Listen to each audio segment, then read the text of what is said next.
Assalamualaikum warahmatullahi wabarakatuh. Halo, namaku Kamara Sarah. Di sini aku akan buat tutorial legal opinion dengan mudah. Legal opinion atau pendapat hukum adalah salah satu peran pekerja hukum dengan memberikan konsultasi hukum, yaitu memberikan pendapat hukumnya, baik digunakan untuk menghindari timbulnya sengketa maupun untuk penyelesaian sengketa, baik secara lisan maupun tertulis untuk orang yang membutuhkan atau yang disebut dengan klien. Adapun langkah-langkah untuk membuat legal opinion sebagai berikut.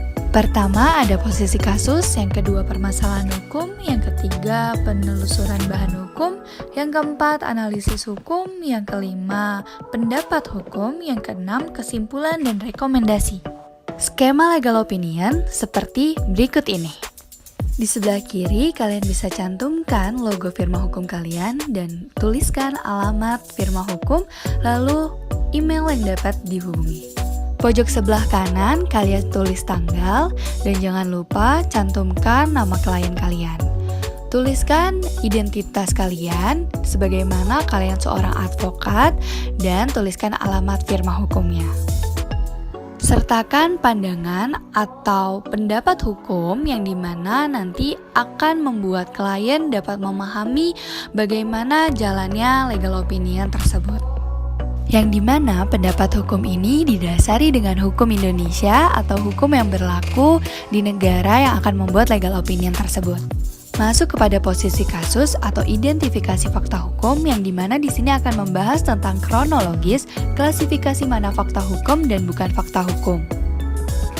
Lalu permasalahan hukum, yang dimana ini adalah identifikasi legal issue atau pertanyaan hukum, yang dimana identifikasi apa saja permasalahan hukum dari fakta hukum yang telah dirumuskan. Dapat juga klasifikasi permasalahan hukum menurut bidangnya. Penelusuran bahan hukum, yang dimana inventarisasi hukum mencangkup kepada kumpulan produk hukum yang mengatur fakta hukum, identifikasi berjenjang. Jika ada pertentangan atau ketidaksesuaian antara aturan yang ada, tentukan aturan yang berlaku berdasarkan prinsip-prinsip yang berlaku. Dilanjut, analisis hukum atau legal analysis, yang dimana mencangkup konsep hukum dalam aturan harus jelas atau dapat mengacu pada putusan hakim, yang dimana ditentukan mana aturan yang dapat diberlakukan disertai argumentasi. Terapkan hukum pada fakta hukum, dapat berupa alternatif jika ada kekaburan fakta. Yang dimaksud dengan pendapat hukum di sini yaitu pendapat yang dilontarkan oleh advokat atau yang membuat legal opinion disertai dengan dasar hukum yang berlaku. Terakhir ada rekomendasi atau kesimpulan, yang dimana menarik kesimpulan dari analisis yang telah dilakukan atau kesimpulan harus menjawab permasalahan hukum. Dan sebagai penutup, tanda tangan oleh konsultan hukum atau advokat. Sekian, terima kasih. Wassalamualaikum warahmatullahi wabarakatuh. Semoga membantu.